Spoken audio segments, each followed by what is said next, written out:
Baba, Sai Baba, Sai Baba.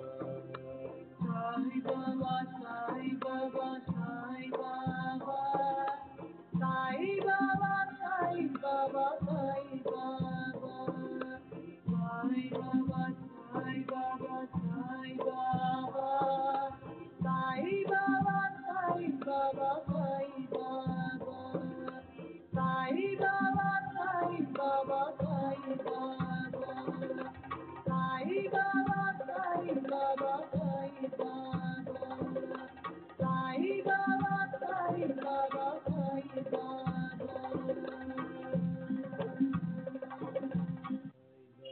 Sai Baba, Sai Baba. Sai Baba, Sai Baba, Sai Baba.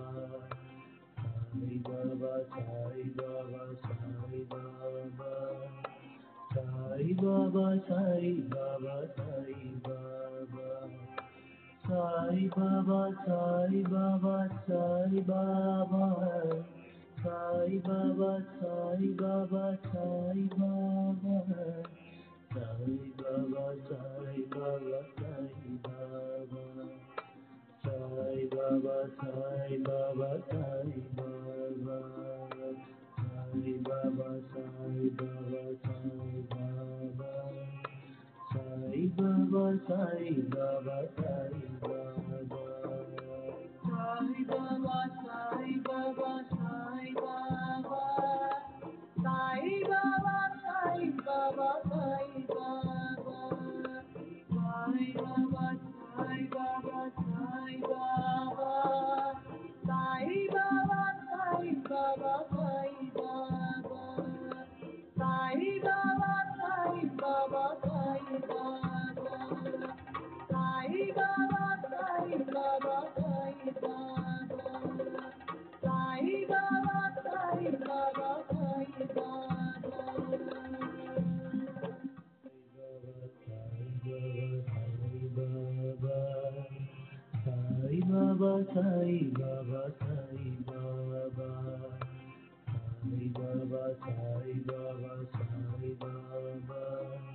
Baba. Sai Baba, Sai Baba, Sai Baba. Sai Baba, Sai Baba, Sai Baba. Sai Baba, Sai Baba, Sai Baba. Sai Baba, Sai Baba, Sai Baba. Sai Baba, Sai Baba, Sai Baba. Sai Baba, Sai Baba, Sai Baba. Sai Baba, Sai Baba, Sai Baba. Sai Baba, Sai Baba, Sai Baba. Sai Baba, Sai Baba, Sai Baba. Sai Baba, Sai Baba, Sai Baba. Sai Baba, Sai Baba, Sai Baba. Sai Baba, Sai Baba, Sai Baba. Sai Baba, Sai Baba, Sai Baba. Sai Baba, Sai Baba, Sai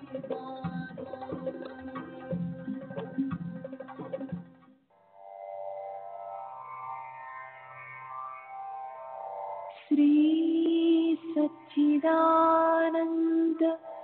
सद्गुरु साईनाथ महाराज की जय। सद्गुरु श्री साईनाथुनि शरद बाबूजी की जय।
श्री सच्चिदानंद सद्गुरु साईनाथ महाराज की जय। सद्गुरु श्री साईनाथुनि शरद बाबू जी की जय।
श्री सच्चिदानंद सद्गुरु साईनाथ महाराज की जय। सद्गुरु श्री साईनाथ शरद बाबू जी की जय। శ్రీ సాయినాథాయ నమః.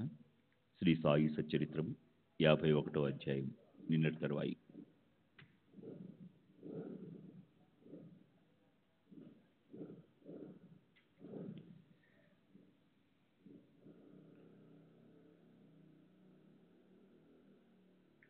మేము రైలు బండిలో ఒక బల్ల మీద కూర్చుని పరస్పరం సాయి సమర్థుని గుర్చిన విషయాలలో మగ్నమై ఉండగా అతడు అకస్మాత్తుగా విమానాన్ని ఎక్కినట్లు అనిపించింది. దీక్షితు ఆ సమయాన్ని ఉపయోగించుకుని అకస్మాత్తుగా తన మెడను నా భుజంపై ఆంచి సుఖాన్ని, శాశ్వత ఆనందాన్ని పొందాడు.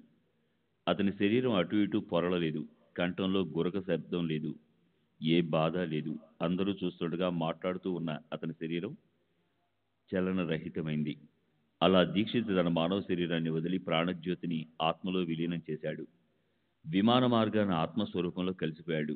అతని జ్యోతి విశ్వజ్యోతిలో లీనమైపోయింది. సాయి చరణాలలో ధ్యానమగ్నుడవగా అతని శరీరాభిమానం పూర్తిగా నశించి మనోవృత్తి సంపూర్ణంగా శాంతించింది. శరీరాన్ని పూర్తిగా కృష్ణార్పణ చేశాడు.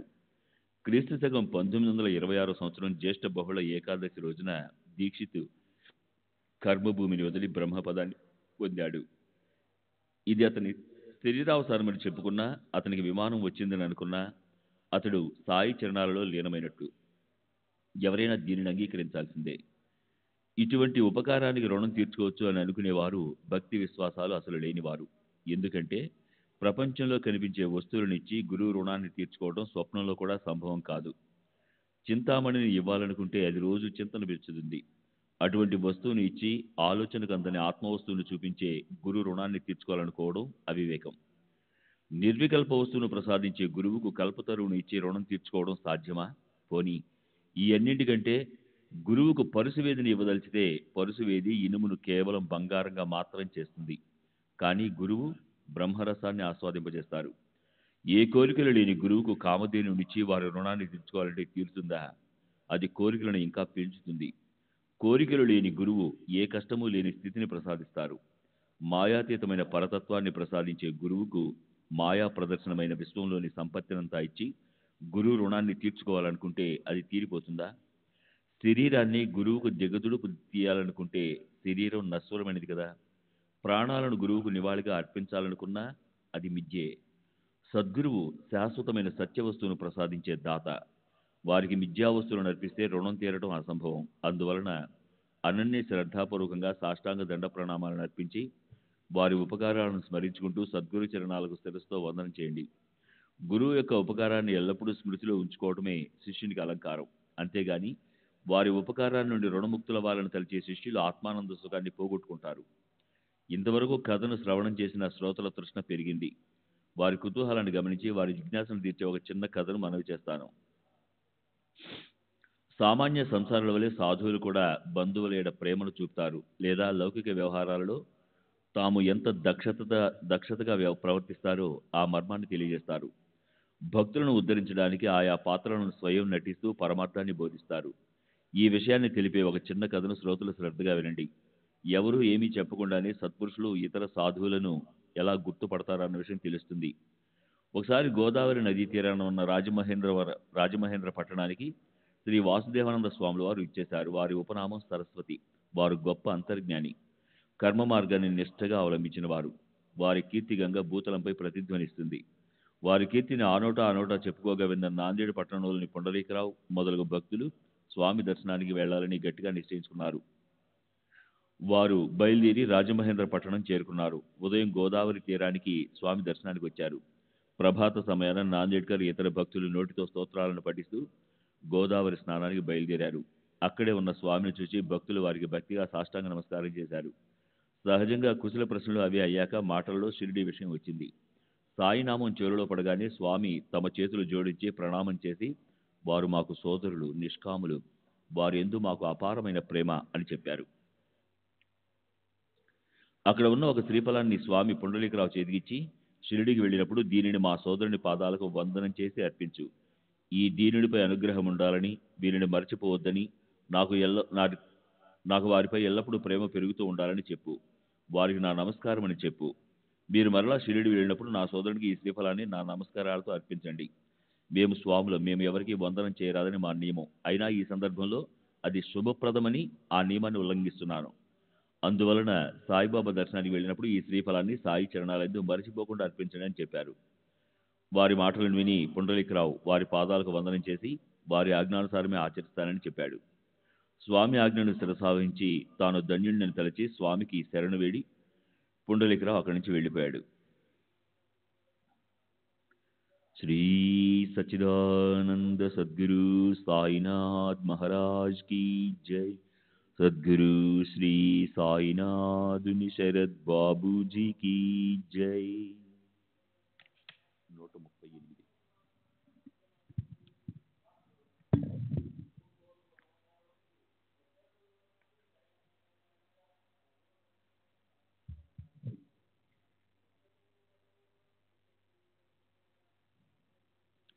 స్వామి సాయిబాబాను సోదరుడు అని అనటం పొరపాట?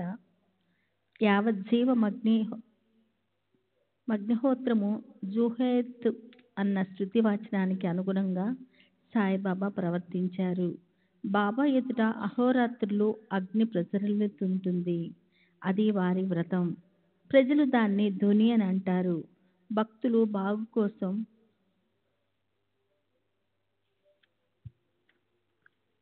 వారి చిత్తశుద్ధి కొరకు, బ్రహ్మ ప్రాప్తి కొరకు అగ్నిహోత్రాది కర్మలను, ఇతర సాధనాలను బాబా ఆచరించేవారు. శ్రీ వాసుదేవానంద సరస్వతి స్వామి కూడా యతి. వారు అగ్నిహోత్ర వ్రతాన్ని ఆచరించేవారు. అందువల్ల వారు బాబాను సోదరుడు అనటం అర్థం లేని మాట కాదు.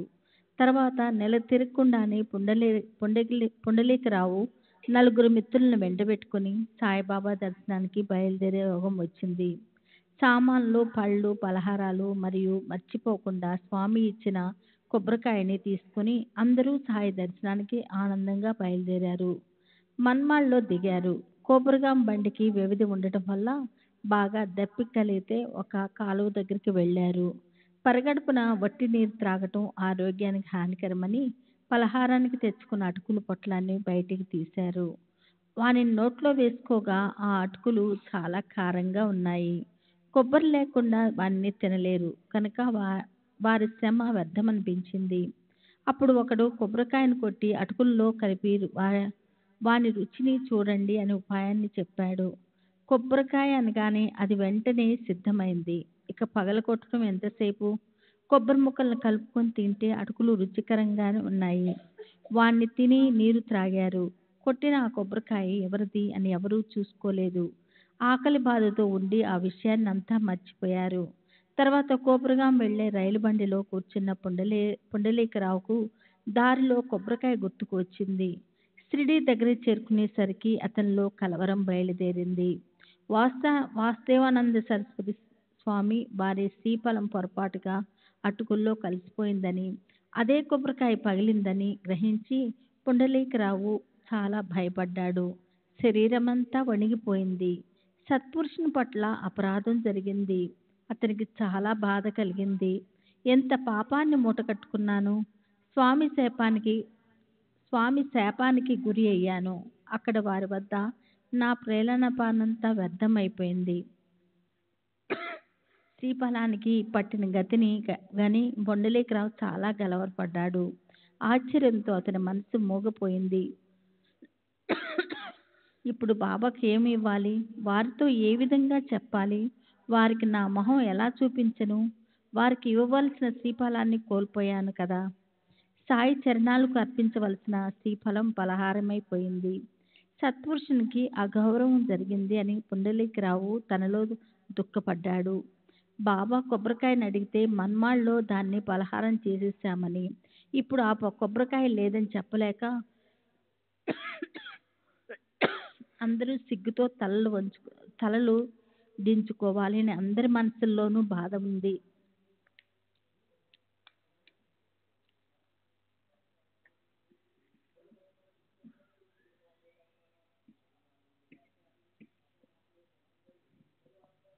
కొబ్బరికాయ తమ వద్ద లేదని నిజాన్ని చెప్పడానికి సిగ్గు. సాయి మహారాజు సర్వసాక్షి కనుక వారితో అబద్ధం చెప్తే పని జరగదు. సాయి దర్శనంతో భక్తులు సంతోషించారు. వారి కళ్ళు ఆనందాశ్రువులతో నిండిపోయి వారి మనసులు ప్రసన్నమైనాయి.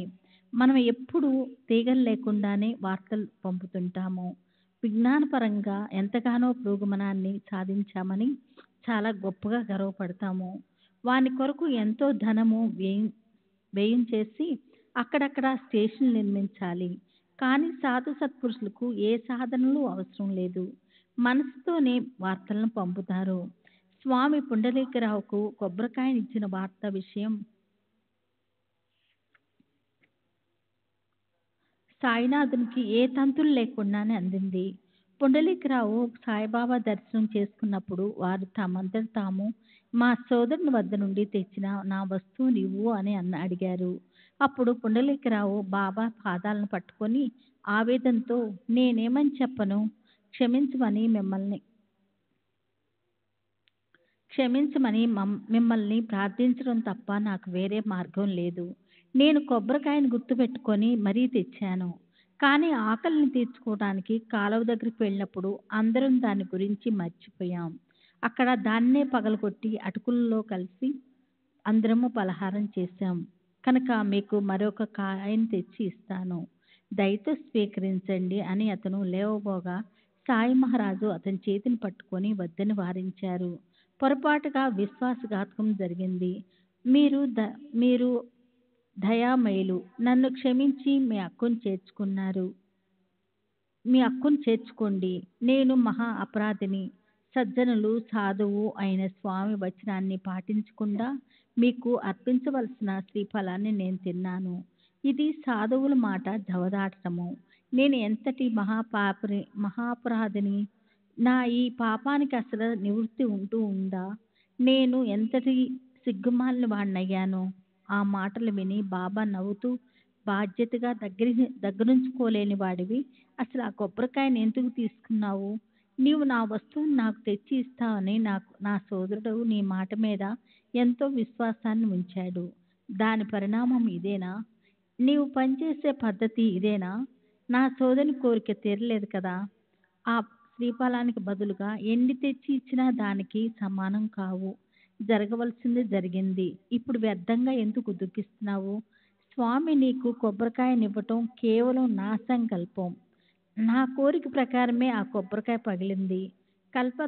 కర్తృత్వాన్ని అనవసరంగా నీపైన ఎందుకు వేసుకుంటావు? నేను అపరాధిని అనే అహంకార బుద్ధితో అనుకుంటున్నావు.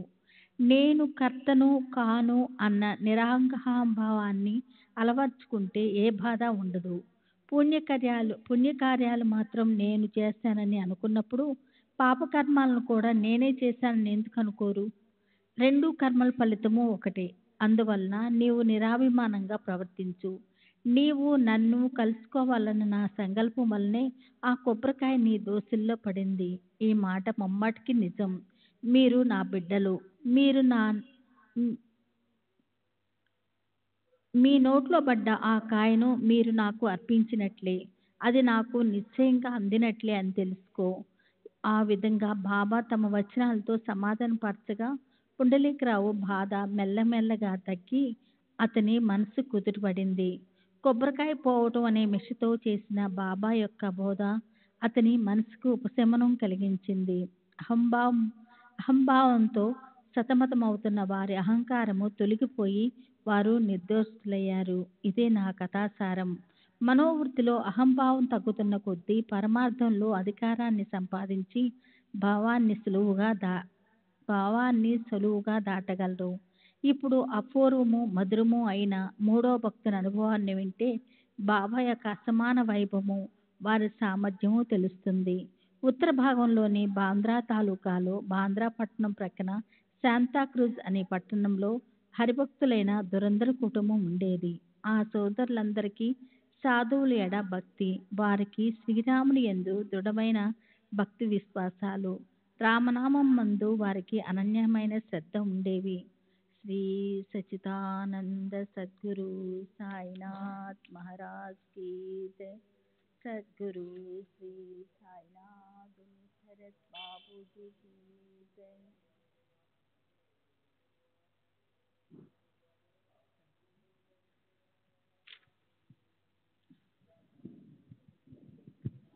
శ్రీ సచిదానంద సద్గురు సాయినాథ్ మహారాజ్ కీ జై.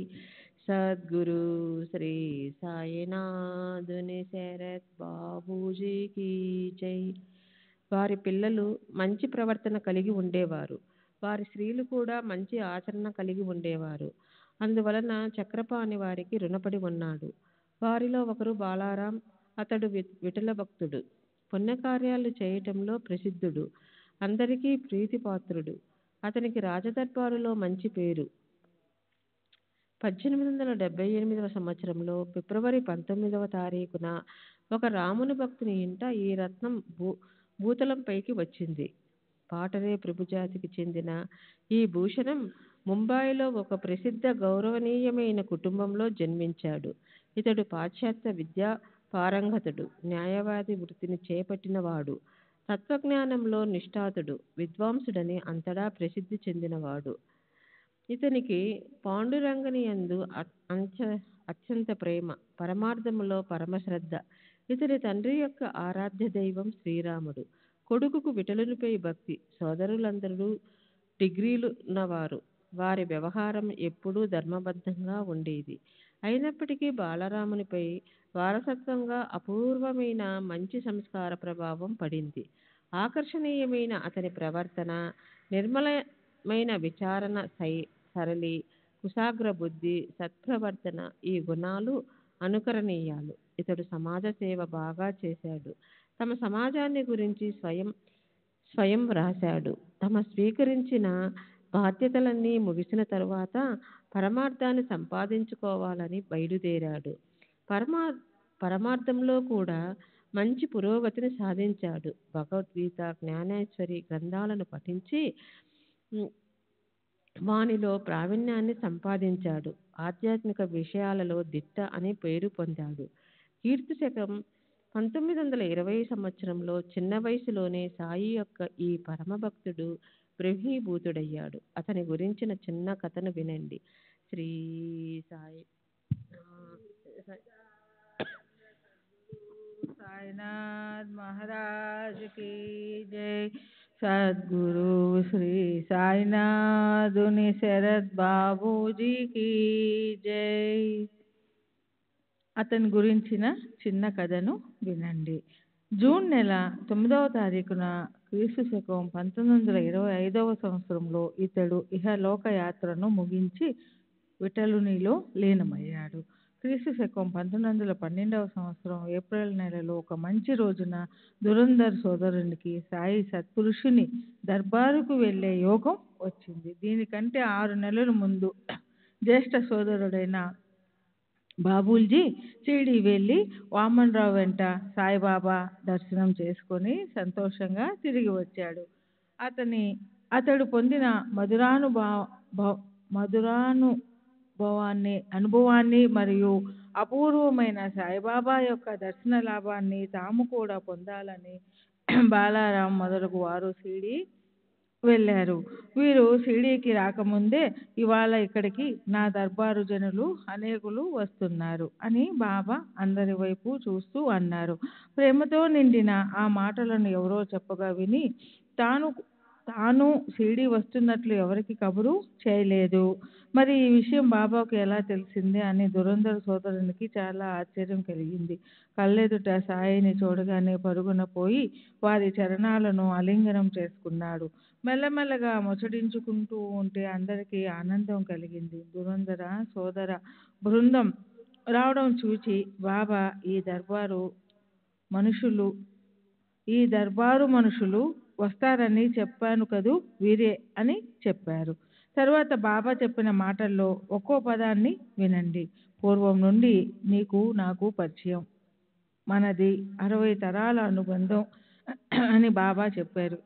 బాలారాం మొదలు దురంధర సోదరులందరూ వినయంగా చేతులు జోడించుకొని బాబా శ్రీ చరణాలను అవలోకిస్తూ వారి ఎదుట నిల్చున్నారు. శ్రీ సాయి దర్శనంతో వారందరి మనసులు ప్రేమతో ఉత్సాహంతో నిండిపోయాయి.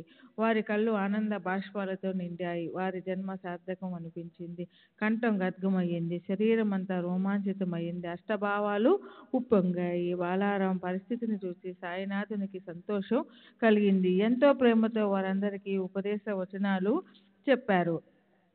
శుక్లపక్షంలోని చంద్రుని కళలు రోజు రోజుకు పెరిగేలా నన్ను రోజు రోజుకు అధికంగా ఆరాధించేవారు మరియు మనోవృత్తిని కామ క్రోధాది వికారాలను నా కోసం అర్పించిన వారు ధన్యులు. దృఢ విశ్వాసంతో తమ గురువులను ఆరాధించే వారికి పరమేశ్వరుడు రుణపడి ఉంటాడు.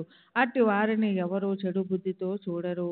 అరగడి అయినా వ్యర్థం చేయక హరి యొక్క గురువు యొక్క భజనలో శ్రద్ధ కలిగి ఉన్న వారికి గురువు శాశ్వతమైన సుఖాన్ని ప్రసాదించి భవసాగరాన్ని దాటిస్తారు. ఇటువంటి బాబా వచనాలను విని ఆనందంతో అందరి కళ్ళల్లో నీళ్లు నిండాయి. మనసులు ప్రసన్నమయ్యాయి. అంతఃకరణం గద్గమయ్యింది. అందరూ వందనం చేసి సాయి వచనాల పూలమాలను తమ మెడలో వేసుకున్నారు. దానితో భక్తి ఉప్పొంగి ఆనందం కలిగింది. తరువాత అందరూ బసకు వెళ్ళి భోజనం అనంతరం కాసేపు విశ్రమించి మరలా సాయంత్రం బాబా వద్దకు వెళ్ళి వారికి సాష్టాంగ ప్రణామం చేశారు. బాలారం వినయశీలి బాబా పాదాలను ఒత్తసాగాడు. బాబా చిలుంగొట్టాన్ని అతని ముందుకు జరిపి పీల్చమని సైగ చేశాడు. అతనికి అది అలవాటు లేకపోయినా బాబా ప్రసాదమని భావించి కష్టంగా పీల్చి దానిని బాబా చేతికి ఇచ్చి భక్తిగా వారికి అభివందనం చేశాడు. బాలారం భాగ్యం. అప్పటి నుండి అతని ఉబ్బసపు జబ్బు పూర్తిగా నయమయ్యింది. ఆ ఉబ్బసపు జబ్బు అతనికి 1-2 రోజులు కాదు, పూర్తిగా 6 సంవత్సరాల నాటిది. చిలుం ప్రభావం చెవిలో మంత్రం ఊదినట్లుగా అనిపించింది. చిలుమును ఒక్కసారి పీల్చి సవినయంగా నమస్కరించి తిరిగి ఇచ్చేశాడు. అప్పటి నుండి అతని ఉబ్బసపు జబ్బు పోయింది, మరలా ఎప్పుడూ రాలేదు. మధ్యలో ఒక రోజు మాత్రం బాలారాంకు దగ్గు వచ్చింది. అందరికీ చాలా ఆశ్చర్యం కలిగింది. కారణం ఎవరికీ అర్థం కాలేదు. తర్వాత విషయాన్ని కనుక్కోగా ఆ రోజే బాబా తమ శరీరాన్ని వదిలివేసినట్లు తెలిసింది. ఆ భక్తునికి బాబా అలా సూచించారు. బాలారాంకు దగ్గు వచ్చిన రోజే బాబా తమ శరీరాన్ని త్యజించారు. దీనితో అతనికి తమ నిదానాన్ని సూచించారు. అప్పటి నుండి అతనికి మరణం వరకు మరలా ఎప్పుడూ దగ్గు రాలేదు. ఈ చిలుము అనుభవాన్ని ఎవరైనా ఎలా మర్చిపోగలరు? ఆ రోజు గురువారం, పైగా చావడి ఊరేగింపు. దురందర్ బృందానికి ఇనుమడించిన ఆనందం లభించి ఆ రోజు స్మరణీయంగా మిగిలింది. 8 నుండి 9 వరకు బాబా ఎదుట ప్రాంగణంలో తాళాలు, తప్పెట్లు, మృదంగ వాదనలతో భజన జరిగింది. భక్తులు అభంగాలు పడుతూ ఉంటే మరోవైపు పల్లకిని ఆలకిస్తూ ఉండేవారు. పల్లకి తయారయ్యాక బాబా చావడికి బయలుదేరేవారు. ఇదివరలో 37వ అధ్యాయంలో చావడి ఊరేగింపును విస్తారంగా వర్ణించాను. ఇక్కడ చెప్పడం పునరుక్తి అవుతుంది. బాబా ఒక రాత్రి మసీదులో, 2వ రాత్రి చావడిలో గడిపేవారు. వారి ఆ నియమం ఆగకుండా వారు శరీరాన్ని విడిచే వరకు సాగింది. ఆ చావడి వైభవాన్ని చూడాలని బాలారాంకు కుతూహలం. అందువలన చావడి ఊరేగింపు సమయానికి సరిగ్గా దురంధర బృందం అక్కడికి వచ్చారు. షిరిడీ గ్రామవాసులు, స్త్రీలు, పురుషులు బాబాను వెంటబెట్టుకొని ఎంతో ఉత్సాహంగా జయజయకారాలు చేస్తూ చావడికి బయలుదేరారు. శ్యామసుందరు అని అందమైన పేరుగల బాబా గుర్రం వీపు మీద జరీ వస్త్రాన్ని ధరించి చక్కటి అలంకారాలతో థై థై అని నాట్యం చేస్తున్నట్లుగా ముందు నడిచింది. సన్నాయి, డోలు మొదలగు వాయిద్యాలు మరుగుతూ ఉండగా అలంకరించిన శ్యామకర్ణతో బాబా పల్లకి వెంట ఊరేగారు. భక్తులు ఛత్రాన్ని పట్టుకున్నారు. పతాకాన్ని చేత పట్టుకొని ఛత్రాన్ని శ్రీ సాయి శిరస్సుపై పట్టుకొని వింజామరులను వీస్తూ నలువైపులా దివిటీలను పట్టుకొని నడిచారు. తాళాలు, మృదంగం మొదలగు వాయిద్యాలు వాయిస్తూ చక్కగా భజన చేశారు. బాబాకు ఇరువైపులా నడిచారు. ఇటువంటి రమ్యమైన ఊరేగింపు చావడి సమీపానికి రాగానే బాబా ఆగి ఉత్తరాభిముఖంగా నిలిచి విధిపూర్వకంగా చేతులతో ఏవో సూచనలు చేశారు. బాబా భక్తుడు మహల్సపతి బాబాకు ఎడమవైపున బాబాపైని ఉత్తరీయాన్ని పట్టుకున్నాడు. బాబాకు కుడివైపున తాత్యాపాటీలు లాంతరు పట్టుకుని నడిచాడు. బాబా ముఖం అసలే సువర్ణవర్ణం, పైగా దీపాల ప్రకాశంతో రాగి కలసిన బంగారంలా అరుణారుణ ప్రభాలతో శోభిస్తుంది. ఆ సమయంలోని వారి పవిత్ర దర్శనం మహాభాగ్యం. బాబా ఏకాగ్ర మనసుతో నిల్చొని ఉత్తరాభిముఖంగా కుడి చేతిని క్రిందకు పైకి ఊపినప్పుడు ఎవరినో పిలుస్తున్నట్లుగా అనిపించింది. అక్కడి నుండి చావడికి బాబాను తీసుకుని వెళ్ళి గౌరవపూర్వకంగా కూర్చోబెట్టిన వస్త్రాలను, దివ్య అలంకారాలను అర్పించారు. వారి శరీరానికి చందనం పూశారు. ఒకప్పుడు తురాయితో తలపాగాను, మరొకప్పుడు బంగారు కిరీటాన్ని లేదా ముదురు రంగు తలపాగాను వారి తలపై ఉంచారు. అందమైన జరీ కోటును తొడిగారు. అందమైన రత్నాలు, ముత్యాల మాలలను ప్రేమగా వారి మెడలో వేశారు. ఒకరు వారి నొసుటిన పరిమళ కస్తూరి తిలకాన్ని దిద్దారు. ఒకరు వారి చరణాలను ప్రక్షాళనం చేసి పద్యాది పూజలు చేశారు. మరొకరు కుంకుమ పువ్వు కలిపిన చందనాన్ని అద్దారు. ఒకరు వారి నోటికి తాంబూలాన్ని అందించారు. బాబాకు పంచారతిని, కర్పూర నీరాజనాన్ని ఇచ్చినప్పుడు వారి దివ్య తేజస్సు యొక్క శోభ అనుపమానంగా కనిపించింది. పాండురంగమూర్తి ముఖం దివ్య తేజస్సుతో శోభాయమానంగా వెలిగిపోయేలా సాయిబాబా ముఖం కూడా తేజోవంతంగా ప్రకాశించడం చూచి దురంధర్ ఆశ్చర్యపోయాడు. ఆకాశంలో మెరిసే మెరుపును భూమిపై నుండి చూడలేనట్లే సాయి నొసటిన తేజస్సు చూడలేక కళ్ళు మెరిశాయి. ఆ మర్నాడు తెల్లవారుజామున జరిగే కాకడ హారతికి దురంధర ప్రబుద్ధులు వచ్చారు. అప్పుడు కూడా బాబా ముఖంలో అదే తేజస్సును అవలోకించారు. అప్పటి నుండి బాలారాంకు సాయి చరణాలు యందు కుదిరిన దృఢమైన నిష్ఠ మరణించే వరకు కొంచెమైనా చలించలేదు. హేమాడు సాయి చరణాలకు సరెండొచ్చి తరువాతి అధ్యాయంలో ఈ గ్రంథాన్ని సంపూర్ణం చేసి సింహావలోకనం చేశాడు. చివరిసారిగా నా యందు శ్రద్ధ చూపించండి. స్వస్తి శ్రీ సంత సద్దిన ప్రేరితము భక్త హేమాడు పంతు విరచితమైన శ్రీ సాయి సమర్థ సచ్చరిత్రలో భక్త త్రయ వృత్త కథనమను 51వ అధ్యాయం సంపూర్ణం. శ్రీ సద్గురు సాయినాథార్పమస్తు. శుభం భవతు. శ్రీ సచ్చిదానంద సద్గురు సాయినాథ్ మహారాజ్ కి జై. సద్గురు శ్రీ సాయినాథుని శరత్ బాబూజీ కి జై. सच्चिदानंद सद्गुरु साईनाथ महाराज की जय. सद्गुरु श्री साईनाथ निसरत बाबूजी की जय. శ్రీ సాయి సచ్చరిత్ర 52వ అధ్యాయం. శ్రీ గణేశాయ నమః, శ్రీ సరస్వత్యై నమః, శ్రీ గురుభ్యై నమః, శ్రీ కులదేవతాయే నమః, శ్రీ సీతారామచంద్రాభ్యాయ నమః, శ్రీ సద్గురు సాయినాథాయ నమః. ఇప్పుడు ఈ గ్రంథాన్ని సింహావలోకనం చేసి తరువాత అధ్యాయం సారాంశమైన అవతరణికతో ఈ గ్రంథాన్ని సంపూర్ణం చేస్తాను. సాయిబాబా శరీరంతో ఉండగా ఆయా సమయాలలో భక్తులకు కలిగించిన అనుభవాలను గుర్తించుకోవటానికి ఈ గ్రంథాన్ని వ్రాయించి శ్రీ సాయిలీలా మాసపత్రికలో ప్రచురింపచేశారు. పరమ పవిత్రమైన సాయిలీలా పత్రికలో ఇహపరాలను గురించి ప్రబోధించే మన సద్గురువు చరిత్రను కథలా పఠించండి. సాయిబాబా లీలలు అసంఖ్యాకంగా సేకరించబడి ఉన్నాయి. శాస్త్ర జ్ఞానం గాని పాండిత్య జ్ఞానం గాని లేని హేమాడ్ పంత్ చేతిని పట్టుకుని సాయిబాబా తన సచ్చరితను వ్రాయించారు. కొందరు గురువులు తమ ఖ్యాతిని తమ నోటితో శిష్యులకు వినిపిస్తారు. అది వారి తదనంతరం గ్రంథరచనకు స్ఫూర్తి కలిగిస్తుంది. సాయిబాబా అనేక రకాల గొప్ప గొప్ప వృత్తాంతాలను చెప్పుతున్నప్పుడు శ్రోతలు ఆకలి దప్పులను మరిచి అత్యంత తల్లీనులై వినేవారు. సాయి యొక్క దివ్య రూపాన్ని చూచిన వారి త్రివిధ తాపాలు నశించిపోయాయి. అటువంటి వారి శక్తి ప్రభావాన్ని ఆద్యంతం పూర్తిగా వర్ణించటం సాధ్యమా? ఉదారమైన స్వభావం కల సాయి తమను ఆరాధించిన భక్తులను ఉద్ధరించటానికి తమ వైభవాన్ని తెలిపే చరిత్రను వ్రాయించి ఉంచారు. పవిత్ర గోదావరిలో స్నానం చేసిన తరువాత సాయి సమాధిని దర్శించి ఈ సాయి సచ్చరిత్రను పఠించండి. మీ త్రివిధ తాపాలు నశిస్తాయి. సాయిబాబా లీలలను మామూలుగా ముచ్చటించుకున్నా సరే మనకు తెలియకుండానే పరమార్థం అబ్బుతుంది. భక్తిగా ఈ గ్రంథాన్ని పఠిస్తే కోటి పాపాలు నశిస్తాయి. జనన మరణాల రాకపోకలను వదిలించుకోవాలి అని కోరుకునేవారు గురు చరణాలయందు మరియు అఖండ గురునామస్మరణయందు భక్తి కలిగి ఉండాలి. మిథ్యా జ్ఞానానికి కారణం ఆత్మస్వరూపాన్ని గ్రహించలేకపోవటం. అదే జనన మరణాలకు సర్వ అనర్థాలకు కారణం. మోహం అంటే మిథ్యాజ్ఞానం. ఆత్మలేని జడ వస్తువు యందు ఆత్మాభిమానం ఉండటాన్నే విద్యాజ్ఞానులు మృత్యువు అని అంటారు.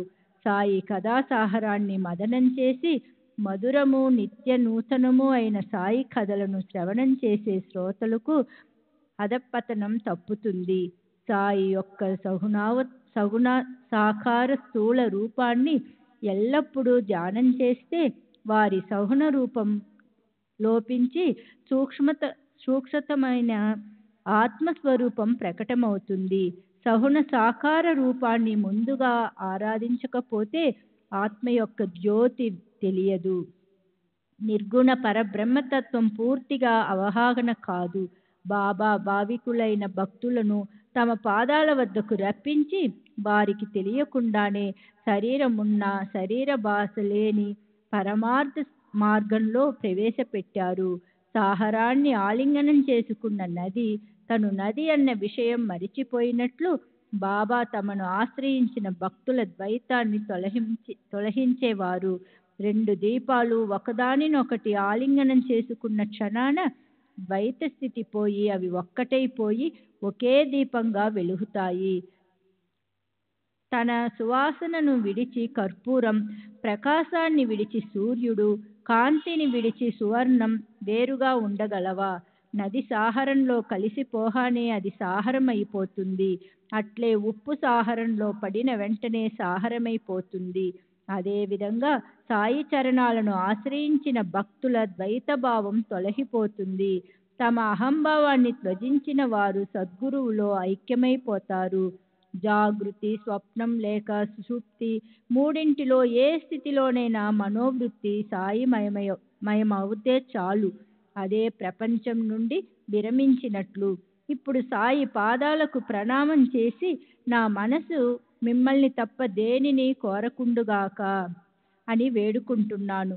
బ్రహ్మాది స్తంభ పర్యంతం ఘటాలలో, మఠాలలో, ఆకాశం వల సర్వ ప్రాణులలో ఏ కాస్త భేదభావము లేకుండా పరిపూర్ణంగా నిండి ఉండి భక్తులనందరినీ సమానంగా చూస్తూ ప్రియా అప్రియాలను, మాన అవమానాలను ఎరుగునటువంటి వారు, విషమతాభావం అసలు లేనటువంటి సాయి సమర్థునికి శరణు వేడుతున్నాను.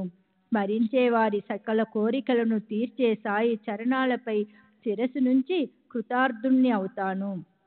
ఇక సజ్జనులు, భక్త శ్రేష్ఠులైన శ్రోతలందరికీ నా ప్రణామాలు. గొప్ప స్నేహితులైన మీరు నా మనవిని వినండి. ఇంతవరకు నెల నెలా కొంత సమయాన్ని వినియోగించి ఏ సాయి కథలను విన్నారో వానిని ఒక్క క్షణమైనా మరచిపోకండి. మీరు సాయి కథలను ప్రేమపూర్వకంగా వింటే వక్తమైన నాకు సాయిబాబా సంతోషాన్ని కలిగిస్తారు. శ్రోతలకు శ్రద్ధ లేకపోతే వక్తకు సంతోషం కలగదు. ఉభయులకు ప్రసన్నత లేకుండా చేసే శ్రవణం వృధా శ్రమ. భవసాగరాన్ని దాటటం పరమ కఠినం.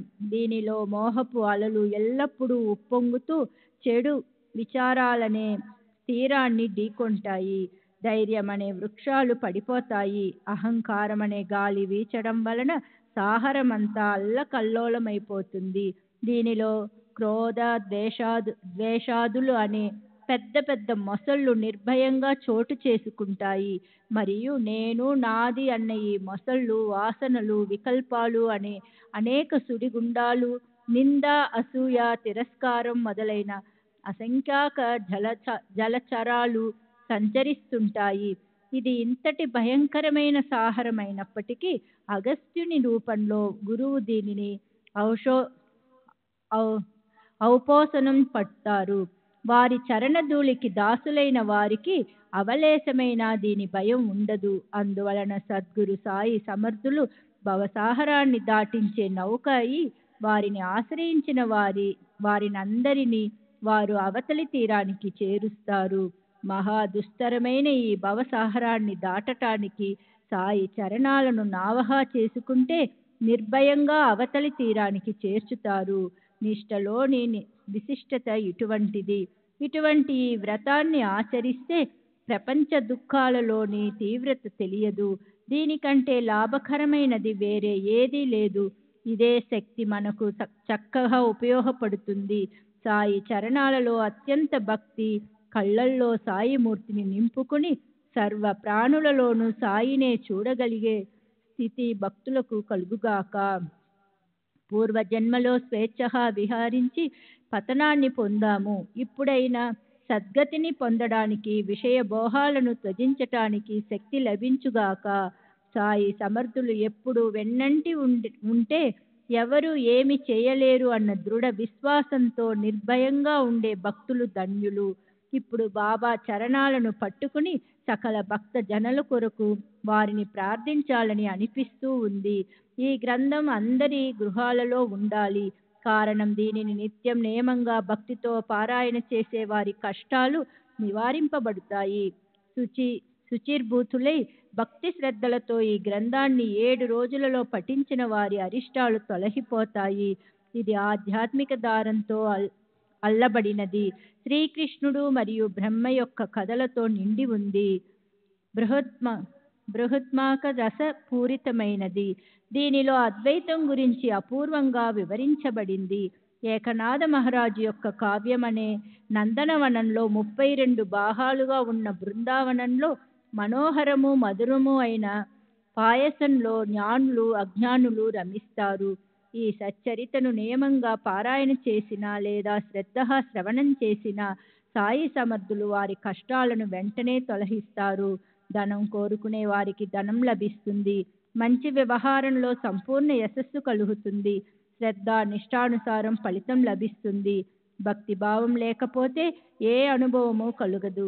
ఈ గ్రంథాన్ని గౌరవంగా పఠిస్తే సాయి ప్రసన్నులై అజ్ఞాన దారిద్ర్యాన్ని నశింపచేసి జ్ఞాన సంపదను ప్రసాదిస్తారు. ఈ గ్రంథ రచన సాయి యొక్క సూచన. అట్లే వారి మనసులో గుప్తంగా ఉన్న వారి సంకల్పం సాయి చరణాలయందు అనురక్తులై ఉండే భక్తుల జీవితం ధన్యం. ప్రశాంతమైన మనసుతో నియమ నిష్ఠలతో ఈ సచ్చరిత్రలోని ఒక అధ్యాయమైనా పఠిస్తే చాలు, అది అమిత సుఖదాయకం. తమ మంచిని కోరుకునేవారు ఈ గ్రంథాన్ని పఠించాలి. వారు సాయి యొక్క ఉపకారాన్ని జన్మ జన్మలకు ఆనందంగా గుర్తుంచుకుంటారు. గురు పౌర్ణమి, గోకులాష్టమి, సాయి యొక్క మహాసమాధి, రామనవమి, సాయి యొక్క ఈ ఉత్సవ దినాలలో తప్పకుండా తమ తమ గృహాలలో దీనిని పఠించాలి. మనసులోని విషయ ఆసక్తిని అనుసరించి జన్మ ప్రాప్తిస్తుంది. అంతిమ సమయంలో మనసు ఎలా ఉంటే వారి గతి కూడా అట్లే ఉంటుంది అని శాస్త్రం. శ్రీ సాయి భక్తులకు ఆధారం. వారు లేకుండా విఘ్నాలు నశించవు. తల్లి బిడ్డల కోసం తగతగలాడుతుంది. ఇందులో విశేషమేముంది? ఇంతకంటే ఎక్కువగా ఏం చెప్పను. మాటలు రాక ఆగిపోయినప్పుడు మౌనంగా ఉండటమే మంచిది అనిపిస్తుంది. ఇదే యోగ్యమైన స్థుతి. శ్రీ సచ్చిదానంద సద్గురు సాయినాథ్ మహారాజ్ కీ జై. సద్గురు శ్రీ సాయినాథ్ నిసరత్ బాబూజీ కీ జై.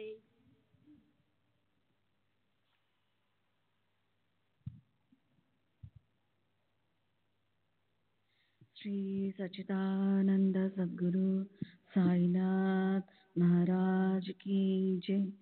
సద్గురు శ్రీ సాయినాథుని శరద్ బాపూజీకి జై.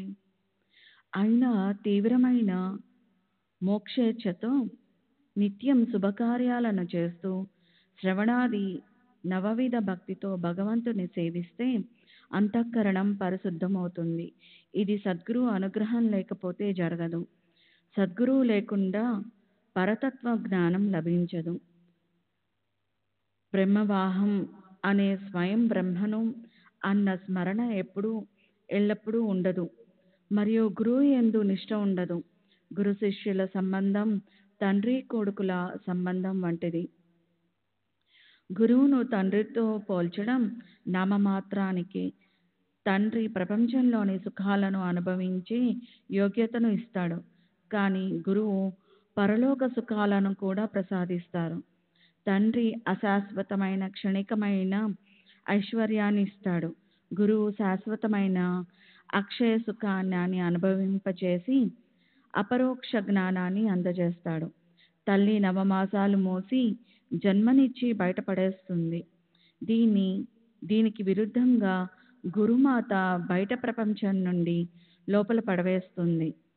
అంతిమ సమయంలో గురు అని స్మరిస్తే శిష్యుడు తప్పకుండా సాయుధ్యాన్ని పొందుతాడు. కానీ గురువు స్వయంగా శిష్యుని కొడితే శిష్యుడు పూర్తిగా బ్రహ్మలో విలీనమైపోతాడు. గురువు యొక్క చేతి దెబ్బ జనన మరణాలను నశింపజేస్తుంది. గురువు ఎవరి శరీరాన్ని అంతం చేస్తారో అట్టి వారికంటే భాగ్యవంతుడు ఎవరుంటారు? గద, ఖడ్గము, గొడ్డలి, శూలము మొదలగు శాస్త్రాలను గురువు తమ చేతిలో తీసుకోవాలి. వాని దెబ్బపడటంతో శిష్యునికి నిజమైన జాగృతి కలిగి సద్గురువు యొక్క మూర్తి కనిపిస్తుంది. ఎంత కాపాడుకున్నా శరీరం ఎప్పుడైనా పాడైపోవాల్సిందే కదా. మరి అది గురువు చేతిలో పాడైపోతే ఇక పునర్జన్మ ఉండదు.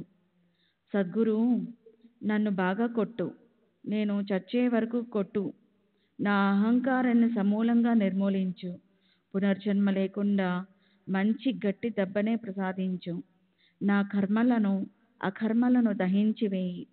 నా నా ధర్మాధర్మాలను నివారించు. దానివల్ల నాకు పరమసుఖం కలుగుతుంది. మోహం కారణంగా ఉద్భవించే భ్రమను నశింపచేయి. నా సంకల్ప వికల్పాలను నిలిపివేసి నాకు నిర్వికల్ప స్థితిని ప్రసాదించు. నాకు పుణ్యము వద్దు, పాపము వద్దు. ఈ జన్మ కోసం వ్యర్థమైన శ్రమ వద్దు.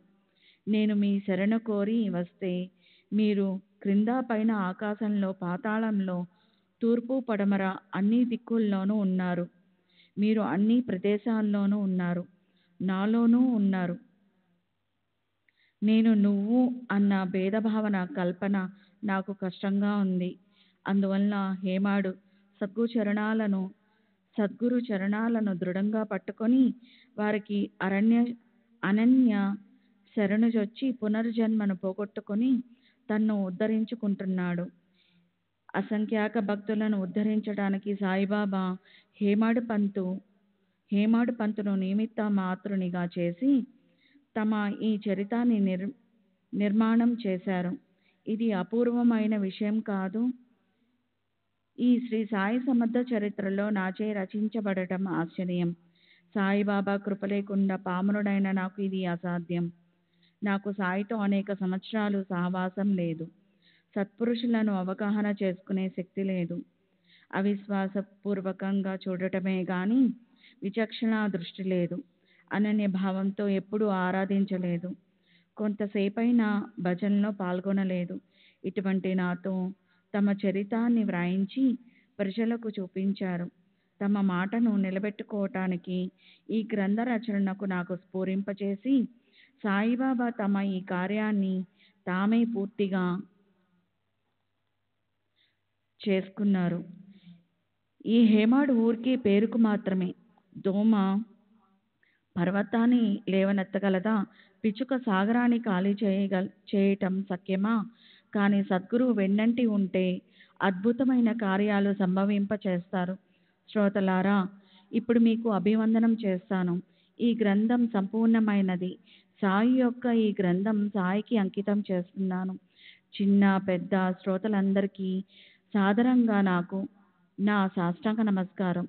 మీరు తోడుగా ఉండడం వలన కథ పరంపరలతో ఉన్న ఈ సాయి సచ్చరిత్రను సమాప్తి చేస్తాను.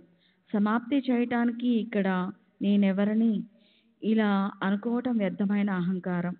సాయి సూత్రధారులైనప్పుడు ఇలా అనుకోవటానికి నేనెవరిని? దుఃఖానికి మూల కారణమైన ఈ అభిమానాన్ని త్యజించి గురువు యొక్క గుణాలను పదే పదే గానం చేస్తాను. అంతఃకరణానికి బోధప్రదమైన ఈ వాక్ యజ్ఞాన్ని సమాప్తి చేస్తాను. ఇక్కడితో ఈ గ్రంథం పూర్తి అయి సాయి కార్యం పూర్తి అయింది. నా మనోభీష్టం కూడా పూర్తి అయి నేను కృతజ్ఞునయ్యాను. ఈ గ్రంథాన్ని సంపూర్ణంగా అధ్యయనం చేస్తే మనసులోని కోరిక తీరుతుంది. సద్గురు చరణాలను హృదయంలో ప్రతిష్ఠించుకుంటే భవసాగరం నుండి తరించబడతారు. రోగులు ఆరోగ్యవంతులవుతారు. దరిద్రులు ధనవంతులవుతారు. సంకల్ప వికల్పాలు పోయి మనసు స్థిరపడుతుంది. దీనులకు ఔదార్యం లభిస్తుంది. ఈ గ్రంథాన్ని మరలా పారాయణం చేస్తే పిశాచాల బాధ అపస్మారం తొలగిపోతాయి. కుంటి, మూగ, చెవిటి వారికి కూడా ఈ శ్రవణం సుఖం కలుగుతుంది. అపార శక్తివంతుడైన పరమేశ్వరుని మరిచిపోయి అజ్ఞానం వల్ల మోహంలో చిక్కుకున్న మానవులు ఉద్ధరించబడతారు. మానవులై పుట్టి అసురుల వలె ప్రపంచాన్ని సుఖాలకు నిలయమని భావిస్తూ శరీరాలను వ్యర్థపరచుకునే వారు కూడా ఉద్ధరింపబడతారు. సాయినాథుల లీల అగాధం. వారు ఈ హేమాడు పంతుకు తమ చరణాల్లో శాశ్వతమైన ఆశ్రయాన్నిచ్చి అతన్ని తమ సేవకు వినియోగించుకొని సేవను చేయించుకున్నారు. చివరికి జగత్తును నడిపించేవారు, బుద్ధిని ప్రేరేపించేవారు అయిన సద్గురు చరణాలయందు అమితమైన భక్తితో కాలాన్ని మస్తకాన్ని అర్పిస్తున్నాను. శ్రీ సద్గురు సాయినాథార్పణమస్తు. శుభం భవతు. శ్రీ సచ్చిదానంద సద్గురు సాయినాథ్ మహారాజ్ కీ జై. సద్గురు శ్రీ సాయినాథుని శరత్ బాపూజీకి జై.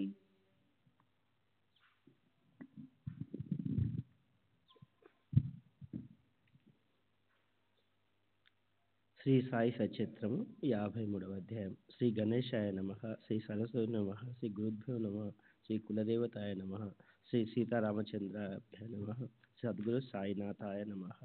శ్రీ సాయి సాక్షాత్తు ప్రత్యక్ష బ్రహ్మ, సత్పురుష సామ్రాట్ చక్రవర్తి. వారు సమర్థ సద్గురు అని దిగంతాల వరకు కీర్తి వ్యాపించింది. వారు బుద్ధికి స్ఫూర్తిని ప్రసాదిస్తారు. ఎందుకంటే వారు జనన మరణాలకు ప్రపంచ భయాలను తొలగిస్తారు. అనన్య భావంతో వారిని శరణుజొచ్చి వారి పుణ్యచరణాలను వందనం చేస్తాం. గత అధ్యాయంలో మొదటి సింహావలోకం చేసిన తర్వాత అవతరణికను పునఃపరిచి గ్రంథాన్ని సమాప్తి చేస్తానని హేమత్ పంత్ చెప్పారు. కానీ అలా జరగలేదు. గ్రంథం యొక్క సారాంశమైన అవతరణికను వారు వ్రాసారో లేక మరపు కారణంగా వదిలివేశారో తెలియదు. గ్రంథ రచన ప్రారంభించిన వారే అవతరణికను చివర వ్రాసి గ్రంథాన్ని పూర్తి చేయడం అంతటా నియమం. కానీ నియమంలో మినహాయింపులు ఉంటాయి. అదే విధంగా ఇక్కడ కూడా కనిపిస్తూ ఉంది. మన కోరిక ప్రకారం ఏది జరగదు. బాబా సంకల్పం బలీయమైనది. అందరినీ దుఃఖంలో ముంచే హిమత్ పంత్ అకస్మాత్తుగా దివంగతులయ్యారు. అవతరణిక విషయం తెలియలేదు. ఎవరికి ఏం తోచలేదు. అన్నా సాహెబ్ సేకరించి ఉంచిన వారి రచనను వారి కుమారుడు గజానన్ వెదకి కొన్ని అవసరమైన కాగితాలను ఇచ్చారు. అన్నా సాహెబ్ చాలా పొదుసరి, చిన్న చిన్న చిత్తు కాగితాలను కూడా వృధా చేసేవారు కాదు. ఏ పనినైనా చక్కగా చాతుర్యంతో చేసే స్వభావం వారిది. చిన్న చిన్న కాగితం ముక్కలపై రాసిన అధ్యాయాలను అలాగే ముద్రణకు ఇచ్చేవారు. అనవసరమైన ఖర్చు వారికి వచ్చేది కాదు. వారి సాటి ఎవరు రారు. జీవం లేని చిన్న కాగితం ముక్కలపై వారికి దయ కలిగి వీరిని సత్పురుషులైన శ్రీ సాయి సేవలు ఉపయోగించకపోతే ఇవి ఎలా ఉద్ధరింపబడతాయి అని హిమత్ పంత్ కనిపించి కాగితపు ముక్కలను పోగు చేసుకొని వాని ద్వారా ఈ సేవను చేయించి ఉండవచ్చు. ఇది వారి ఉదాత్తమైన ఉద్దేశం కావచ్చు. చివరి అధ్యాయం కూడా అట్లే కాగితం ముక్కలపై వ్రాసి ఉండవచ్చు. కానీ ఎంత ప్రయత్నించినా అవతరిక లభించలేదు. విషయాన్ని గజానరావు మొదలగు వారితోనూ మరియు బాబా సాహెబ్ తర్కర్తో కూడా చెప్పడం జరిగింది. వారందరూ అవతరణకు ఉండవలసిందేనని తన ఉద్దేశాన్ని తెలిపారు. దీనిని వ్రాయటానికి బాబా సాహెబ్ ఒక సమయాన్ని నిర్ణయించి శ్రీ సాయిలలో ప్రచురించారు. కానీ ఆ గడుపు ముగిసిపోయిన అవతరణికి అవతరించలేదు. హేమద్ అంటే గోవిందరావు సద్గుణాలకు కని వారి నోటికి వేదాంతం కంఠోపాఠం. ఈ గ్రంథంలో ప్రసాదిక వాణి ప్రకటమైన గురువు యొక్క అనుగ్రహ చర్య అద్భుతం. సాయి సద్గురు యొక్క భక్తులు అసంఖ్యాకం. వారిలో హేమత్ పంత్ కవిరత్నం. వారికి సాటి అయిన ప్రజ్ఞావంతుడు మహాపురుషుడు దీనిని రచించగలడు. అవతరణికి ఎక్కడి నుండి అవతరించలేదు. నా మనసుకు చింత పట్టుకుంది. దత్తగురువు స్వరూపులైన సాయినాథుని ప్రార్థించి వారి అనుగ్రహాన్ని వేడుకున్నాను. నేను పామరుణ్ణి, మందబుద్ధిని, విద్యాగంధం లేనివాణ్ణి, కవిత్వాన్ని అసలే ఎరగనివాణ్ణి. ఛందోబద్ధమైన రచన ఎలా చేయగలను? నాకు ఒకే ఆధారం శ్రీ దత్తగురువు. వారి అనుగ్రహం ఉంటే చాలు. వారు దోమచే మేరు పర్వతాన్ని లేవనెత్తించగలరు. వారి శక్తి అమోఘం. శివస్వరూపులైన సాయి నారాయణ్ణి మరలా ప్రార్థించాను. నాపై దయ చూపించి అవతరణిక రచనకు స్వతరంగా నా బుద్ధిని ప్రేరేపించమని. నాకు కవిత్వం రచించే శక్తి లేదు. నేను మందబుద్ధినని గురువర్యులను తెలుసు. వారి పాదాలకు వందనం చేసి అవతరణికను ప్రారంభిస్తాను. శ్రీ సాయి సచేతలో గ్రంథ భాగమైన ఈ అవతరణికను గణపతి రూపమైన సాయి పూర్తి చేస్తారు. వారి వైభవం అద్భుతం, అసమానం. నేను నిమిత్త మాత్రుని మాత్రమే. ప్రథమాధ్యాయంలో మంగళాచరణం మరియు విఘ్నాలను తొలగించేవారు. పార్వతి పరమేశ్వరులకు కంఠభూషణమైన శ్రీ గజానన్కు నమస్కారం చేశారు.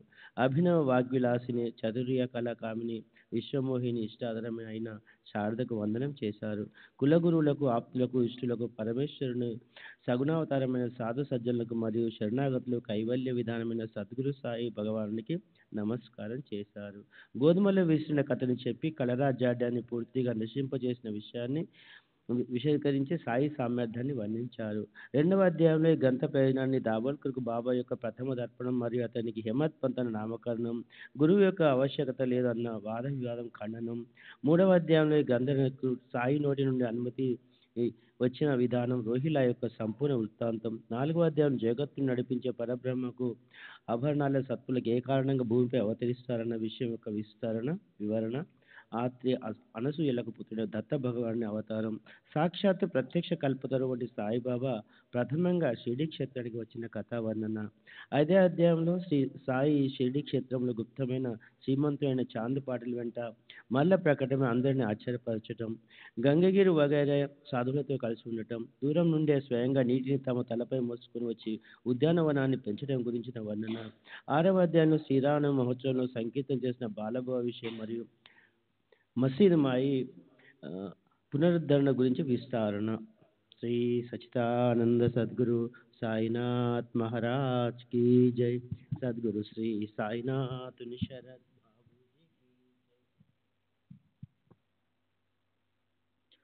7వ అధ్యాయంలో బాబా యొక్క సమాధి, ధౌతి పోతి ఖండయోగం వగైరా యోగ ప్రక్రియల గురించి మరియు బాబా హిందువా లేక మహమ్మదీయుని వేషమా అన్న అగాధమైన సత్పురుషుల అంతరంగం గురించి, బాబా యొక్క దుస్తులు, వారి చిలుము, వారి ధుని, వారి జాతి, వారి ప్రవర్తన, వారు రోగులకు చికిత్స చేయడం, మసీదులో దీపాలను వెలిగించడం, వారి చేయి కాలటం, దానికి సేవ మొదలగు ఆశ్చర్యకరమైన విషయాలు, బాగోజీ షిండే యొక్క మహావ్యాధి, కాపార్డే పుత్రుని గ్రంథి జ్వరానికి ఔషధాన్ని ఇవ్వడం, నానాసాహెబ్ చందోర్కర్ పండరీపురానికి బయలుదేరడం వగైరా విషయాలని బుద్ధిమంతుడైన కవి చెప్పారు.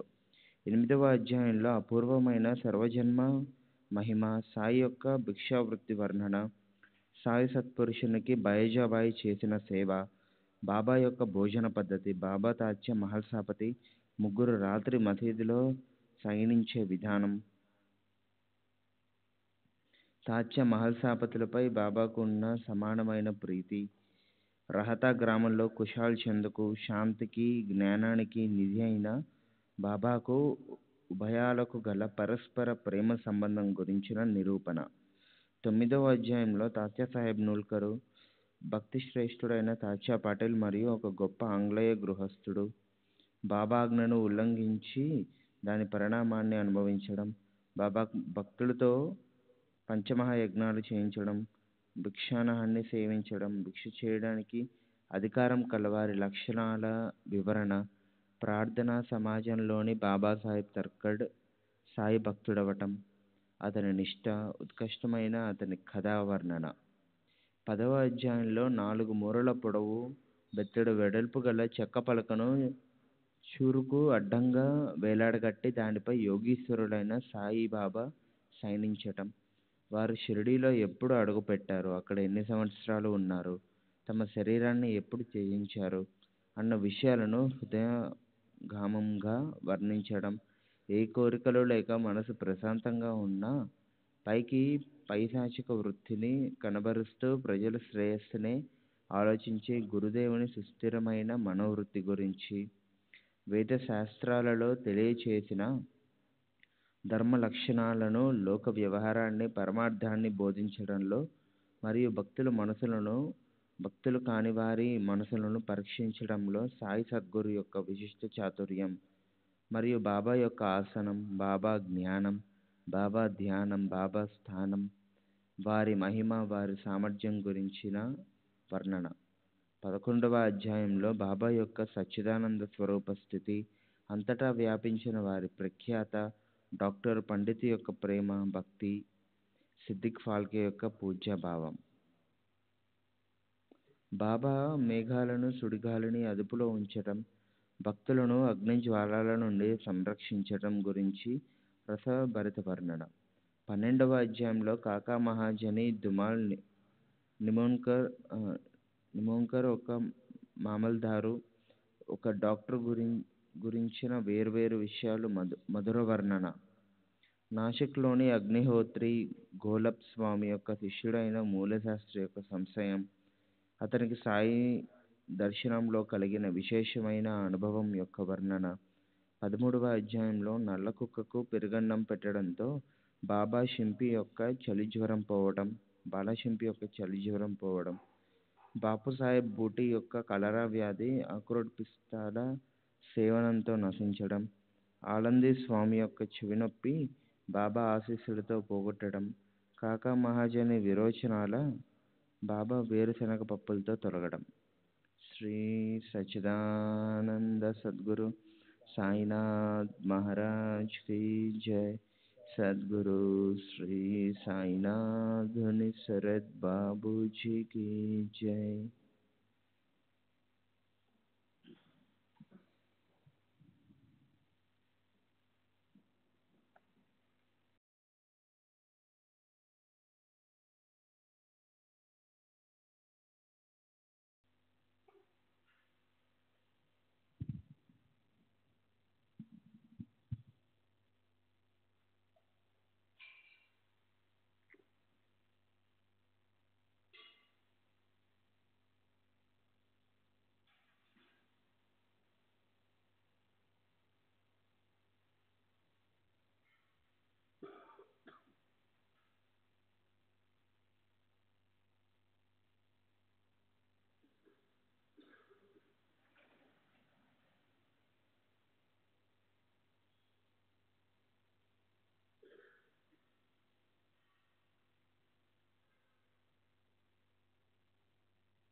श्री सच्चिदानंद सद्गुरु साईनाथ महाराज की जय. सद्गुरु श्री साईनाथ शरद बाबूजी की जय. साई रहम नजर करना, बच्चों का पालन करना. साई रहम नजर करना, बच्चों का पालन करना. जाना तुमने जगत पसारा, सब ही झूठ जमाना. जाना तुमने जगत पसारा, सब ही झूठ जमाना. साई रहम नजर करना, बच्चों का पालन करना. साई रहम नजर करना, बच्चों का पालन करना. मैं अंधा हूँ बंदा आपका, मुझसे पथ दिखलाना. मैं अंधा हूँ बंदा आपका, मुझसे पथ दिखलाना. साई रहम नजर करना, बच्चों का पालन करना. साई रहम नजर करना, बच्चों का पालन करना. दास गणों कहे अब क्या बोलूं, थक गई मेरी रसना. दास गणों कहे अब क्या बोलूं, थक गई मेरी रसना. साई रहम नजर करना, बच्चों का पालन करना. साई रहम नजर करना, बच्चों का पालन करना. रहमो नजर करो अब मोरे साई, तुम बिना नहीं मुझे माँ बाप भाई. रहमो नजर करो मैं अंधा हूँ बंदा तुम्हारा. मैं अंधा हूँ बंदा तुम्हारा. मैं ना जानू, मैं ना जानू, मैं ना जानू. अल्लाह इलाही रहमो नजर करो, रहमो नजर करो अब मोरे साई. तुम बिना नहीं मुझे माँ बाप भाई, रहमो नजर करो काली जमाना मैंने गमाया, काली जमाना मैंने गमाया, साथी आखिर का, साथी आखिर का, साथी आखिर का, तुम बिना कोई, रहमो नजर करो, रहमो नजर करो अबू मोरे साई, तुम बिना नहीं मुझे माँ बाप भाई, रहमो नजर करो अपने मस्जिद का झाड़ू गणो है, अपने मस्जिद का झाड़ू गणो है, मालिक हमारे, मालिक हमारे, मालिक हमारे, तुम बाबा साई, रहमो नजर करो, रहमो नजर करो अबू मोरे साई, तुम बिना नहीं मुझे माँ बाप भाई, रहमो नजर करो। श्री सच्चिदानंद सद्गुरु साईनाथ महाराज की जय। सद्गुरु श्री साईनाथ निशरद बाबू जी की जय।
श्री सच्चिदानंद सद्गुरु साईनाथ महाराज की जय। सद्गुरु श्री साईनाथुनि शरद बाबू जी की जय।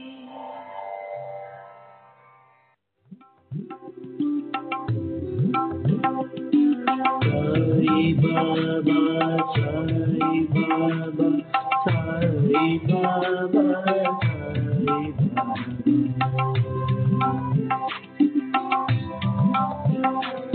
साई बाबा, साई बाबा, साई बाबा, साई बाबा,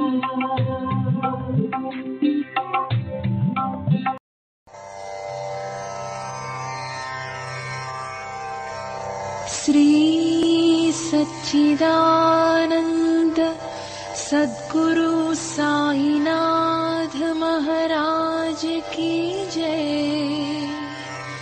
सद्गुरु श्री साईनाथुनि शरद बाबू जी की जय।